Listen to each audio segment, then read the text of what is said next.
Assalamualaikum warahmatullahi wabarakatuh. Kali ini saya akan menceritakan sejarah dakwah Nabi Muhammad SAW periode di Mekah.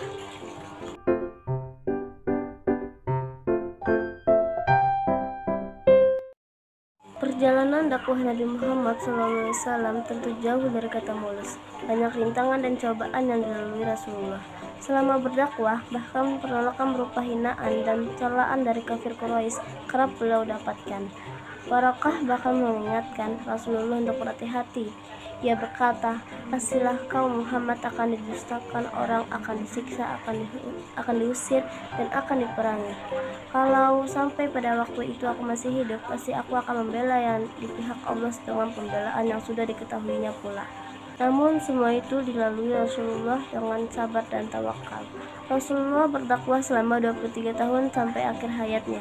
Dari 23 tahun, masa kerasulannya, 13 tahun dihabiskan Rasulullah dengan berdakwah di kota kelahirannya, Mekah, sedangkan 10 tahun sisa dihabiskan dengan berdakwah di kota Madinah.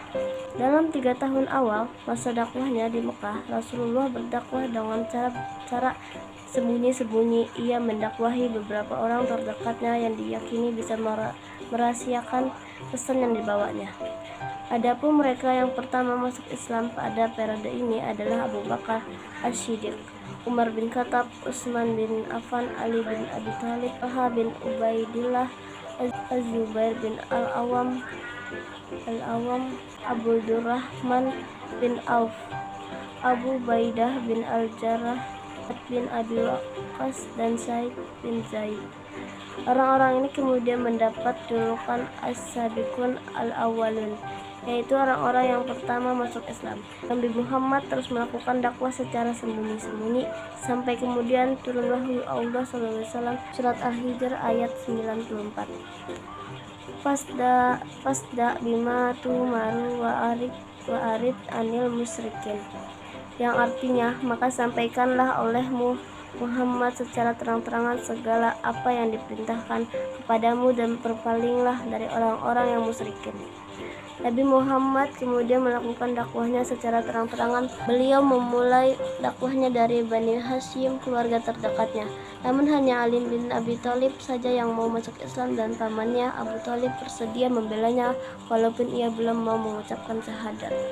Banyak kafir Quraisy yang menentang ajaran Nabi Muhammad SAW, termasuk paman Nabi sendiri, yaitu Abu Lahab. Mereka melakukan segala cara untuk menolak ajaran yang dibawa Rasulullah. Bahkan mereka berencana untuk membunuh Nabi Muhammad SAW hingga akhirnya turun perintah Allah untuk hijrah ke negeri Habasyah, di mana ada raja yang adil di sana. Raja itu disebut-sebut tidak akan membiarkan rakyatnya ditindas dan dianiaya. Namun kemudian turun lagi perintah dari Allah untuk hijrah ke kota Madinah. Mari kita lanjut perjuangan Nabi Muhammad SAW ke Madinah.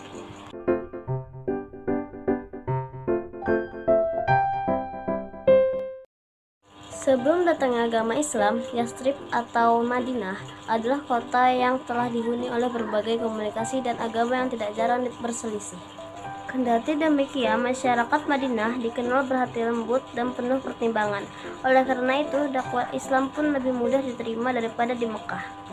Pasalnya, para pemuka dan bangsawan kafir Quraisy Mekah adalah penentang Islam yang paling gigih, bahkan tidak segan mencelakai Nabi Muhammad dan pengikutnya. Akibat tekanan dan gangguan dari masyarakat kafir Quraisy, Nabi Muhammad atas perintah Allah hijrah ke Madinah pada tahun 162. Lalu bagaimana sejarah perjuangan Nabi Muhammad SAW periode Madinah? Perjalanan hijrah Nabi Muhammad ke Madinah sebelum Islam masuk, masyarakat di kota Madinah terdiri dari dua kelompok besar diantaranya. Suku Yahudi, Bani Kainuka, Bani Quraisy, Bani Nadir, dan Bani Khatfan. Suku Arab, Bani Aus dan Bani Al-Khazraj. Pada 622, Nabi Muhammad SAW memutuskan hijrah dari Mekah ke Madinah setelah tekanan dan ancaman dari kaum kafir Quraisy semakin buruk. Nabi Muhammad memerintahkan para sahabat untuk lebih dulu pergi ke Madinah. Berita rencana kepergian Nabi Muhammad ke Madinah pun didengar oleh kaum Quraisy, yang kemudian mengadakan pertemuan pada 12 September 622. Pertemuan itu membahas mengenai rencana penghalangan atau membunuh Nabi Muhammad sebelum berangkat ke Madinah. Beruntung rencana rencana pembunuhan itu diketahui oleh Nabi Muhammad yang bersama Abu Bakar kemudian pergi dari Mekah pada tengah malam agar tidak terlihat oleh siapapun. Kaum Quraisy berusaha mengejar Nabi Muhammad tapi tidak berhasil.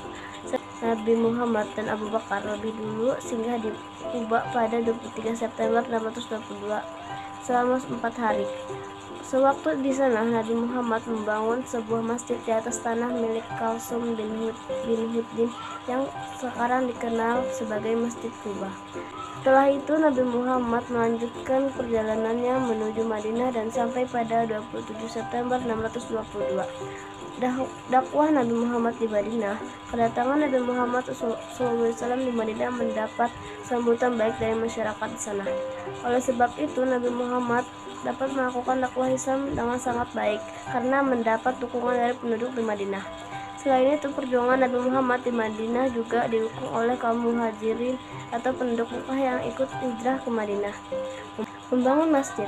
Masjid pertama yang dibangun Nabi Muhammad di Madinah adalah Masjid Nabawi yang didirikan di atas tanah milik kedua anak yatim yaitu Syal dan Syuhail. Tanah yang terdapat pohon kurma dan pemakanan tua tersebut dibeli oleh Nabi Muhammad untuk dibangun masjid di atasnya. Nabi Muhammad pun meminta agar pohon itu ditebang serta menggali dan memindahkan pemakaman yang ada di sana. Begitu selesai dibangun, Masjid Nabawi tidak hanya digunakan sebagai tempat ibadah tetapi juga untuk kepentingan sosial, politik, dan pendidikan Islam. Berdirinya Masjid Nabawi menjadi tonggak berdirinya masyarakat Islam dan langkah awal pembangunan kota. Sekian dari saya. Wassalamualaikum warahmatullahi wabarakatuh.